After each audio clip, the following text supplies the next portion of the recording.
नमस्कार दोस्तों। ये घटना जिसके बारे में आज के एपिसोड में हम बात करेंगे वो फ्रांस की है, जो कुसैट नामक क्षेत्र में 29 अगस्त 1967 में हुई थी। रूट D57 के पास ही एक गांव के 13 वर्षीय भाई फ्रांसिस और 9 वर्षीय बहन एन मैरी रोज की तरह उस दिन भी अपनी लगभग 10 गायों को चराने गए थे।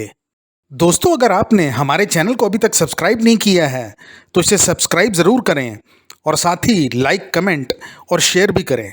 दोनों भाई बहन आराम से घास पे बैठे थे जब उनकी गायें उस चारागाह पे बनी एक दीवार के साथ साथ उस जगह पहुंच गईं जहां वो थोड़ी छोटी थी। फ्रांसिस ये देख अपनी जगह से उठा और गायों की तरफ जाने लगा जब उसने सड़क के उस पार एक खेत में किसी चीज को देखा। उसे लगा कि गांव के कुछ बच्चे वहां खेल रहे हैं।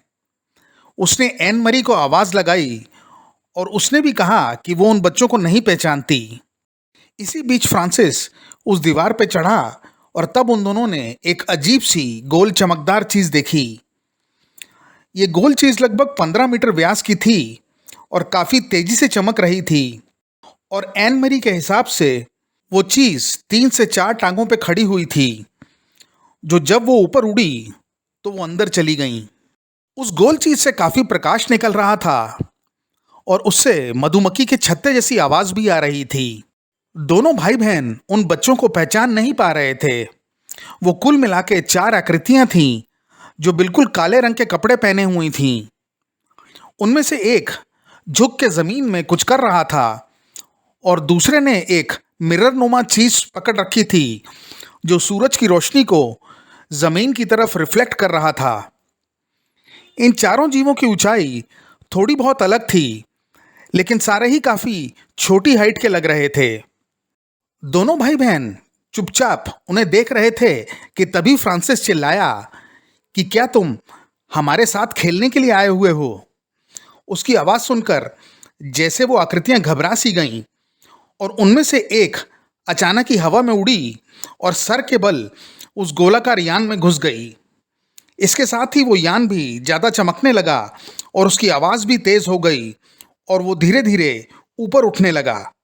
पहली आकृति के बाद दूसरी और तीसरी आकृति भी हवा में ऊपर उड़ते हुए सर के बल उस यान में घुस गईं।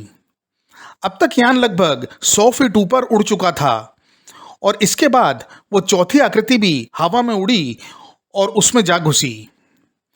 वो यान अब काफी चमकदार हो चुका था और कुछ ही पलों में वो तेजी से आंखों से ओझल हो गया।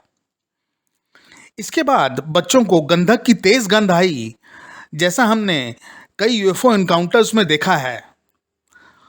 दोनों बच्चों ने गायों को इकट्ठा किया और घर चले गए। वहां उन्होंने अपने घर वालों को यह किस्सा सुनाया। यूएफओ इन्वेस्टिगेटर्स वहां पहुंचे और उन्होंने बच्चों से बात की। उनके हिसाब से इस यान पे कोई खिड़की या दरवाज़ा नहीं था, या ऐसा भी हो सकता है कि यान से निकल रहे प्रकाश की वजह से बच्चों को कुछ दिखा ना हो। वो जीव एकदम काले थे और उनके हाथ और टांगें पतली दुबली थीं। उनका सर, नाक और कान नोकीले थे।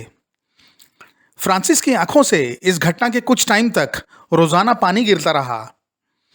रिसर्चर्स के हिसाब से उन्हें इन बच्चों के वृतांत में कभी कोई चेंज नहीं दिखा और वो दोनों सच ही बोल रहे थे।